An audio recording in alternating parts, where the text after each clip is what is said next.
Hello, alo mem ngala ba chin. Dali ya ro chama ro ywa ma jaw sa ro lo myo mu chau khali ne petili ne jaw sa ra po no. Dali de ya ro ywa ba ma pi ka de pu like de we tha de mu chau li po no.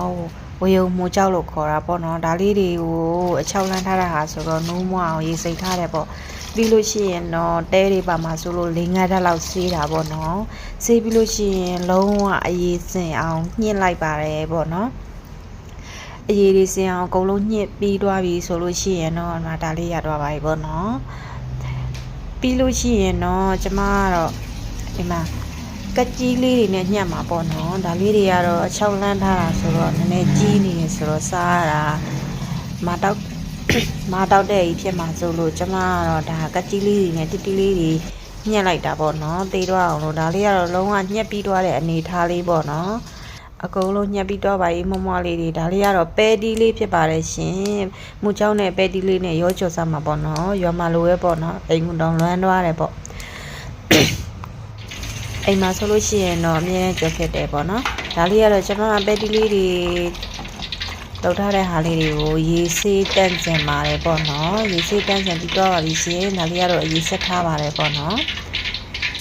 ပဲတီးလေးနဲ့မူချောင်းလေးနဲ့ကြော်စားပါမယ်အများကြီးတော့စားပူလာတော့မသိဘူးเนาะကျမတို့အညာတူလေးဆိုရင်တော့တိကျမှာပေါ့နော်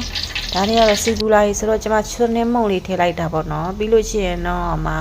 ကျွတ်တုံမြူထည့်တာတော့မရိုက်ထားမိလိုက်ဘူးပေါ့နော်ဒါလေးကတော့ဒါကျွတ်တုံမြူလေးလည်း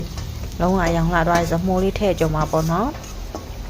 မိုးလေးကိုလိုချင်တဲ့အနေထားလေးဖြစ်အောင်အရင်ဆုံး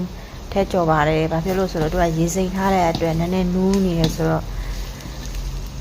ပျော့ကြီးမစားချင်လို့ပေါ့နော်နည်းနည်းတင်းတော့အောင်လို့ဒါကြော်ထားရပါတယ်ပေါ့နော်ဒါလေးကတော့စားဖြစ်ပါတယ်ပေါ့နော်အရသာထည့်ပေါ့နော်စားလေးရယ်ပြီးလို့ရှိရင်တော့အချိုမှုန့်လေးရယ်ပေါ့နော်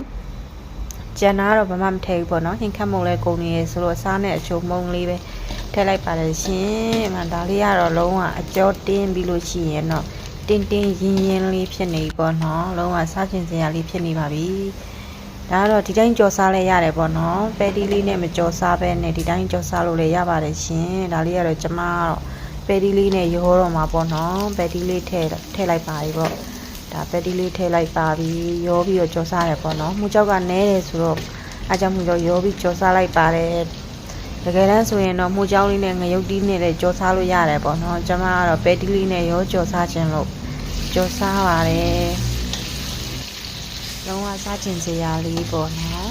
အိမ်မှာဆိုလို့ရှိရင်တော့အဲ့လိုမျိုးပဲပေါ့နော်မိုးရရလာလို့ရှိရင်ကောက်ပြီးလို့